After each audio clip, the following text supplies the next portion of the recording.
আসসালামু আলাইকুম এভরিওয়ান, কেমন আছেন সবাই? আশা করছি সবাই ভালো আছেন। আলহামদুলিল্লাহ আমরাও ভালো আছি। Welcome to my another blog. আজকের ব্লগে আপনারা দেখবেন আমাদের জাফলং ট্যুর। তো আমরা এখন জাফলং যাচ্ছি। যারা যারা ভিডিওটা দেখা শুরু করেছেন রিকোয়েস্ট করব না টেনে পুরো ভিডিওটি দেখবেন, কারণ ওই যে সামনেই দেখা যাচ্ছে ঝর্ণা, এটা হচ্ছে মেঘালয়ের ঝর্ণা।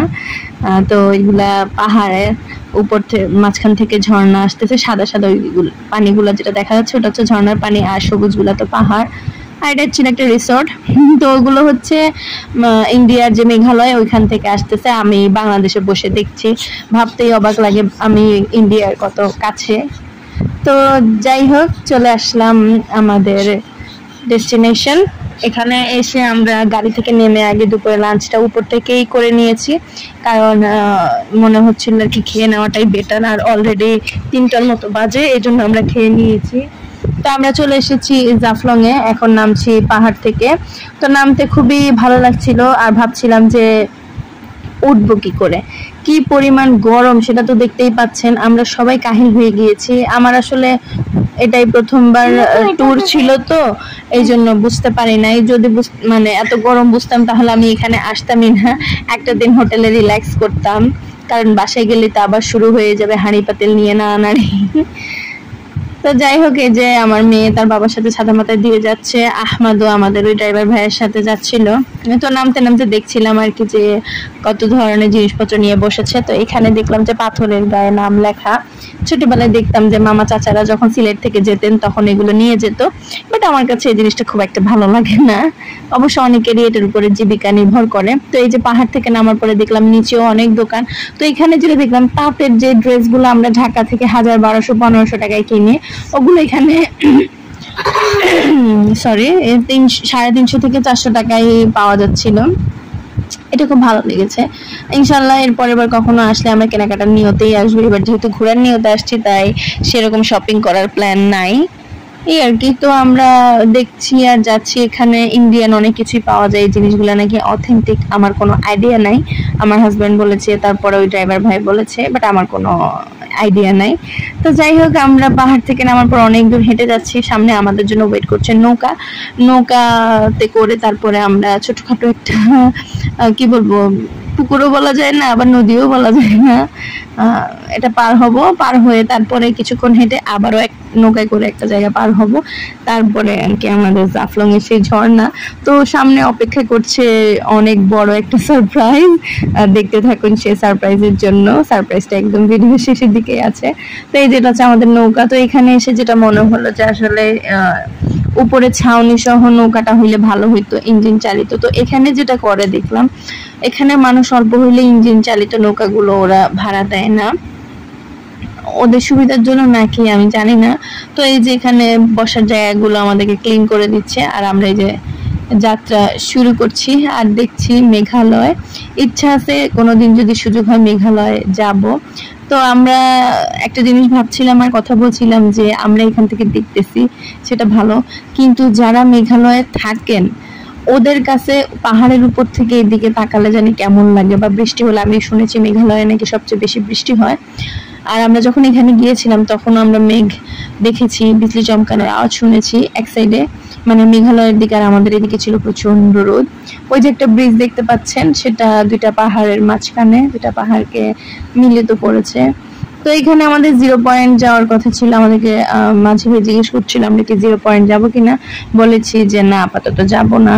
0 পয়েন্টের ওইখানে একটা পাহাড় ঝুলে আছে, যেটা অনেক বছর ধরে নাকি এভাবে ঝুলে আছে। ওটা অনেকভাবেই সরকারের তরফ থেকে, মানে ইন্ডিয়ান সরকারের তরফ থেকে ওইটা ভেঙে ফেলার বা নামাই ফেলার চেষ্টা করা হয়েছে, বাট পারা যায় নাই। তো ওইটাকে সবাই গায়েবী পাথর বলে। আমি জানি না এই অদ্ভুত নাম দেওয়ার কারণ কি, গায়েবী পাথর। তো ওইখানে দেখলাম অনেক টুরিস্ট আসে ওইটা দেখার জন্য। এখানে দেখলাম সবসময় বাস থাকে, গাড়ি থাকে বিভিন্ন ধরনের।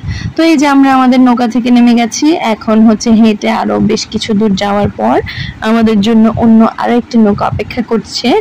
এখানে নৌকার মালিক আলাদা, তবে নৌকাতে নাম্বার দেওয়া থাকে, কার নৌকা কোনটা সেটার একটা নাম্বার দেওয়া থাকে। যে কেউ চাইলেই যে কারো নৌকা নিয়ে যেতে পারবে না, আর যার নৌকা সেই চালায়। মাঝে মধ্যে কেউ যদি চায় সেক্ষেত্রে ধার দিতে পারে আরেকজনকে চালানোর জন্য। তো ওই যে এই গরমের মধ্যে পানির দিকে তাকাইলেই একটা স্বস্তি কাজ করছিল। তো আহমাদ এই যে যাচ্ছে সামনের দিকে, আর এই যে পাথরগুলো দেখলেই আমার ভয় লাগে, কখন যেন পড়ে টরে ব্যথা পায়। আর এখানে যেটা শুনলাম, এই যে পাথরগুলো দেখা যাচ্ছে এই জায়গাগুলোতে নাকি পানি উঠে যায়। তো আমরা যাওয়ার পরে সিলেটে আমরা একদিনও বৃষ্টি দেখি নাই, তো যার কারণে নাকি এগুলো এখন নিচের দিকে নেমে গেছে। যখন বৃষ্টি হয় তখন এই জায়গাগুলোতেও পানি ভর্তি থাকে। তো আমি পানির দিকে তাকাইতেছি আর আমার মনে হইতেছে যদি দুইটা ডুব দিতে পারতাম খুবই ভালো লাগতো। যাক, কিছু করার নাই, অনেকটাই বেকুব হয়ে গেছে এখানে এসে। এত বেশি গরম ছিল, মানে আমার বারবার রিগ্রেট হচ্ছিল যে কেন আসলাম। হ্যাঁ, সৌন্দর্য মাস্ট, সৌন্দর্য অনেক সুন্দর, মানে এখানকার সৌন্দর্য খুবই ভালো দেখতে। এই যে দেখেন পানির নিচে সব পাথর দেখা যাচ্ছে, কিন্তু তারপরেও তখন আমার এই জিনিসটা দেখতে ভালো লাগছিল না। ঢাকায় নাকি সেদিন অনেক বেশি গরম ছিল, আর সিলেটেও প্রচুর গরম ছিল। তো এই যে পানিগুলো এত বেশি স্বচ্ছ ছিল, যে পানির নিচের যে পাথর সেটাও দেখা যাচ্ছে। তো মনে হচ্ছিল ওয়াটারপ্রুফ একটা মোবাইল থাকলে আজকে পানির নিচ থেকে ভিডিও করা যেত। যাই হোক, যা আছে আলহামদুলিল্লাহ। এই যে আমাদের মাঝি ভাই নৌকা চালাবেন। আর ওই যে হচ্ছে মেঘালয়, আমার খুব লোভ হচ্ছিল মেঘালয়ে যাওয়ার। তো যেটা শুনলাম এখান থেকে মেঘালয়ে যাওয়াটা খুবই টাফ। আপনার ভিসা থাকলেও আপনাকে ওইখানে একটা গেট আছে বর্ডারের, ওইখানে সেই গেট দিয়ে যেতে হবে। আপনি আমতাতে চাইলেই যেতে পারবেন না, তাহলে গুলি করে একেবারে আপনাকে জায়গা মতো ঠুস করে দিবে। আর না হইলে এমন অবস্থা করবে যে আপনি পরবর্তীতে দাঁড়ানোরও শক্তি পাবেন না। ওরা নাকি এরকম করে, ইন্ডিয়ান যে বর্ডার গার্ডরা আছে ওরা। তো যাই হোক, কোনো একদিন ইন্ডিয়া যাব। তবে আমার পার্সোনালি ইন্ডিয়ায় ঘুরতে যাওয়ার কোনো ইচ্ছা নাই, এটা কেউ নেগেটিভলি দেখবেন না। আমার সাথে ইন্ডিয়ার কোনো শত্রুতা নাই, বাট আমার ইন্ডিয়ায় যাওয়ার কোনো ইচ্ছাই নাই। আমার হাজবেন্ডের খুব শখ, তো যদি কখনো তার যাওয়া হয় তার সাথে হয়তো আমরাও যাব, বাট আমার খুব একটা ইচ্ছা নাই ইন্ডিয়া যাওয়ার। আমার কাশ্মীর দেখার খুব শখ, তবে ইন্ডিয়া না। যে সাইডটা নেপাল আর পাকিস্তানের মধ্যে পড়েছে সেই কাশ্মীরটা দেখার আমার খুবই শখ। জানি না আল্লাহ তাআলা কখনো কবুল করবে কিনা। এটা এমন না যে আমার পাকিস্তানের প্রতি অনেক ভালোবাসা, ইন্ডিয়াকে আমি দেখতে পারি না সেজন্য না। আমি শুনেছি ইন্ডিয়ার কাশ্মীর থেকেও পাকিস্তানের কাশ্মীর নাকি বেশি সুন্দর। তো এই যে আমরা চলে এসেছি কাছাকাছি, আর এই হচ্ছে আমাদের সারপ্রাইজ হচ্ছে ঝর্ণায় কোনো পানি নাই, একটা ফোঁটা পানিও নাই।